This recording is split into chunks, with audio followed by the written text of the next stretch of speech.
Hello, my name is Lauren Ziegenhorn, and I'm a second-year music student at Texas Tech University. Today, we're going to explore the reactions of Russian composers to the Russian Revolution through their compositions.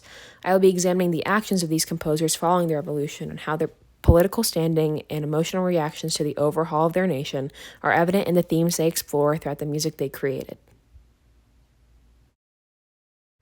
The Russian Revolution began on what we know as March 8, 1917, though it is often referred to as the February Revolution due to Russia's use of the Julian calendar, placing it on February 23rd by their measurement. It was a period of socio-political change kicked off by the gradual and then altogether takeover of the autocratic Tsarist regime, the Romanov family. The revolution was headed by the Bolsheviks, a communist revolutionary group led by Vladimir Lenin. The government structure was completely overturned, and Russia turned into the Soviet Union. The cultural and ideological shifts in such a short time incited a period of immense political, social, and economic unrest as communism quickly rose. There are three composers I want to focus on: Sergei Rachmaninoff, Sergei Prokofiev, and Dmitry Shostakovich. These men demonstrate different points of view of the revolution, though many came from privilege. I want to take a look at their upbringings to attempt to explain their actions both in their music and in their lives in the midst of the revolution. Sergei Rachmaninoff was born on April 1st, 1873. He was brought into a relatively wealthy musical family and took piano lessons in his childhood. His family fell on hard times financially due to mismanagement of their estate, which they lost, causing them to move into a smaller apartment. Religiously, they were an Orthodox family, though Rachmaninoff didn't align himself with their beliefs. However, his exposure to the Russian Orthodox Church would have a significant impact on the music he would write, specifically in one of his most famous pieces, Bogorodice Dievo, or All Night Vigil. Bogorodice Dievo was composed in early 1915 by Rachmaninoff, was first performed on March 10th, partially benefiting the Russian efforts during World War I. It was received warmly by the general public and critics alike, and was so popular that it was performed 5 more times in the span of a month. The piece used a text setting from the Orthodox all-night vigil ceremony provided by the Oxford International Song Festival, which translates to, "Rejoice, O Virgin Theotokos," which is a Greek word meaning God-bearer. "Mary, full of grace, the Lord is with thee. Blessed art thou among women, and blessed is the fruit of thy womb, for thou hast borne the Savior of our souls." Fun fact, this piece was the one to make me fall in love with choral music and Russian music simultaneously. I first heard it when I was preparing for the TMEA All-State process in 2019, and I really haven't looked back since. The piece begins in F major, opening with parallel motion in the outer voices, quickly shifting to contrary motion for most of its remainder. There are frequent duets between two voices, with sustained harmonies in the other two. The bass drops out as the alto duet begins on Blagoslovena, closing the voicing greatly. In this section, the soprano voices have an ethereal, floating quality, with depth added by the tenor voices. The choir then swells dramatically as the bass re-enters in unison with the alto voices, both taking over the melody, accompanied by the soprano and tenor voices as they sustain in unison. As the dynamic cools, the texture thickens with the voices breaking into respective divisi. The overall range of the piece gradually lowers from this point onward, eventually landing on the one chord with a 2-octave range. This piece would go on to become one of the most widely known choral pieces of all time and would differentiate itself from the once popular Austro-German music of the 18th and 19th centuries. After the Revolution in 1917, the Moscow Synodal Choir, who originally performed the piece, was renamed the People's Choir Academy as the Soviet Union condemned religious music. Rachmaninoff left Russia in 1917 for the United States, where he funneled his talent into his skill at the piano, contrasted with his skill in composition and conducting that he maintained while still in Russia. He often criticized the tendencies of fellow composers, claiming they were using too much of their heads and not enough of their hearts. He speculated this could be due to the nature of the time, a time with near-constant war, but nonetheless it saddened him. The overall judgment of Rachmaninoff's works was not evenly weighed across his entire career. His compositions written after fleeing Russia were infrequent and inconsistent. Sergei Prokofiev was born on April 13, 1891, in Sontsivka, Ukraine, then a part of the Russian Empire. He got his love of music from his mother, who would spend 2 months out of the year in Moscow taking piano lessons and would play Chopin and Beethoven in their home. Prokofiev was quite the prodigy, composing several pieces before the age of 10. As he got older, he became a part of the St. Petersburg music scene, earning a reputation as somewhat of a musical rebel. In 1914, he traveled to London, where Sergei Diaghilev commissioned him for an opera titled Allah and Lolly. Unfortunately, Diaghilev rejected this opera, stating that it wasn't, quote, Russian enough. Prokofiev returned to the St. Petersburg Conservatory in 1916.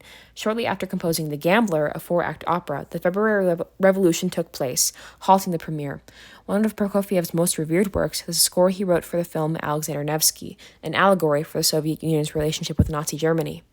Alexander Nevsky, Opus 78, Number 5, The Battle on Ice, was composed in 1938. This movement represents the climax of the entire work, the battle scene taking place on a frozen lake between the Russian forces led by Alexander Nevsky and the Teutonic Knights, a Catholic military order. Such a dramatic scene requires an even more dramatic score to accompany it, provided by Prokofiev. The piece opens in C minor and is very narrative in nature. The flow mimics that of a sentence structure, with swells in both dynamic and in rhythm. The tuba entrance combined with the staccato low strings add an extra layer of intensity, especially as the harmonies across the orchestra grow more and more distant. Followed by the high, choppy strings and increased percussion engagement, the texture thickens and grows even more chaotic. The chorus enters with a chant-like line, followed by an intensification of the drums as the voices swell into a shouting cacophony. There is a fanfare in the trumpets, almost signifying triumph. The chorus returns in unison, using straight tone to mimic that of a battle anthem. The tonality swiftly pivots to an upbeat, spirited major, with a focus on the high strings and woodwinds. The percussion re-engages, mimicking the clip-clop of horses. Now, how this is possible on the ice, I'm really not sure. The pulse stretches, with sweeping instrumentals alternating across the orchestra. Tension is created with the dissonant, open-spaced chords, then the tonality returns to minor, reminiscent of the opening of the piece. The major returns, but with a sense of unease created by the imitated glissando below the melodic line. The piece concludes with a D-flat chord in root position, signifying a clear end of the battle. Though this piece is not directly about the revolution, its events led directly to the relationship between the Soviet Union and Nazi Germany during World War II. Prokofiev's choice to write this piece contributed heavily to the anti-Austro-German musical movement occurring during this time. As the revolution moved forward, Prokofiev believed that Russia had no use for music at the moment and left for America in May 1918. He was often compared to other Russian composers in a similar spot as him, such as Rachmaninoff. Dmitri Shostakovich was born on September 25, 1906, in St. Petersburg. Early in his life, he appreciated the works of Mahler, Brahms, and Bruckner, and emphasized the importance of having a widespread understanding of music. He began attending the Petrograd Conservatory in 1913, where he studied composition, counterpoint, piano, and fugue. He performed for the first time in Moscow in 1925 and began his career after graduating from the conservatory, though his playing was described as anti-sentimental with a tendency to avoid rubato and large dynamic contrasts. In 1927, he wrote his Second Symphony, which is very patriotic and contained a chorale in support of the Soviet Union, which was not well received by the public. This is far from the end of Shostakovich's scrutiny. Next, he would be hearing from the RAPM, or the Russian Association of Proletarian Musicians. The RAPM and the ASM, or Association for Contemporary Music, were constantly in conflict. This battle, though politically driven by their contrasting views of communism, boiled down to who was able to control the publishers, affecting the accessibility of the music they promoted. This depicts a different side of music during the Revolution, the business side, which played an important role in the distribution of music according to the tastes of both the organizations in question and the revolutionary leaders.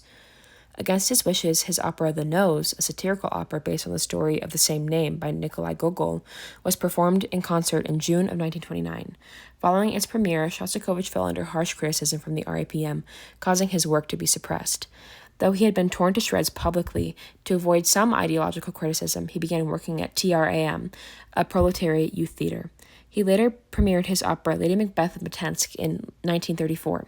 It was described by critics as the result of the general success of socialist construction of the correct policy of the party. Shostakovich's Symphony No. 11 was composed in 1957 in memoriam of the beginning of the revolution 40 years prior. Though the more official revolution began in 1917, this piece is reminiscent specifically of the first revolution in 1905. The Palace Square is the opening movement of the symphony, setting the tone for the entire piece. It opens with sustained, open chord sounds with chromatic motion and select string parts. There is nearly a tonal center, but the nature of the sustained instruments both above and below the moving line adds a layer of unease. The percussion enters and a trumpet fanfare resounds, crescendoing to a near blare, then backs off slightly, returning to the triumphant fanfare. The strings return with a similar sound as before, with low drums beating softly in alternation with plucked harp intervals. A warm horn theme echoes as a higher drum patters with a rhythm reminiscent of a militia. The eerie open string motif returns, a bit more metronomic but still very sustained in nature. The low drums continue below the strings, crescendoing gradually. Flutes enter in a dark tone duet with chromatic motion in one part hand-in-hand with the oboe. The string theme repeats, this time with a more present harp line.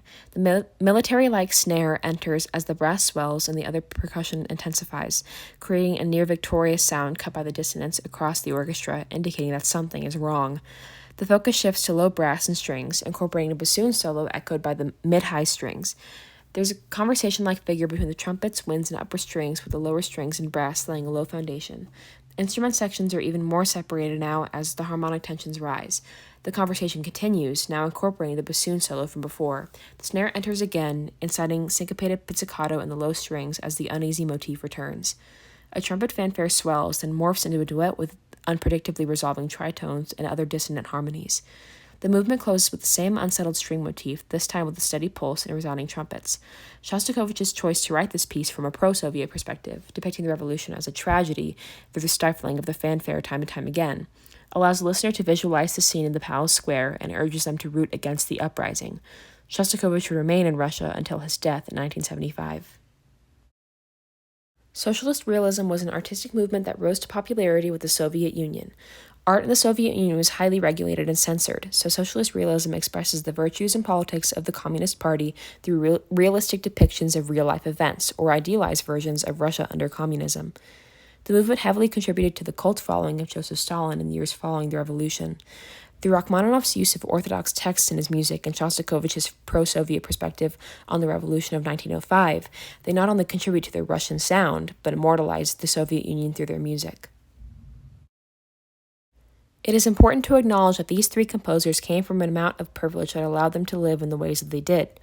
Rachmaninoff was born into a wealthy family, though his wealth was lost, but still had the privilege to leave Russia and to disengage from political matters as the revolution moved forward. Prokofiev had the finances to take lessons growing up and to attend conservatory. When he fundamentally disagreed with the ideals of the Soviet Union, he was able to leave. Shostakovich was fortunate enough to have ample exposure to music growing up and to attend conservatory as a young man, though from here his path differs from the other two. He chose to write in support of the Soviet Union and decided to stay. Though these composers carry unique perspectives politically and musically, they have one thing in common: money. Thank you for listening, and have a great day.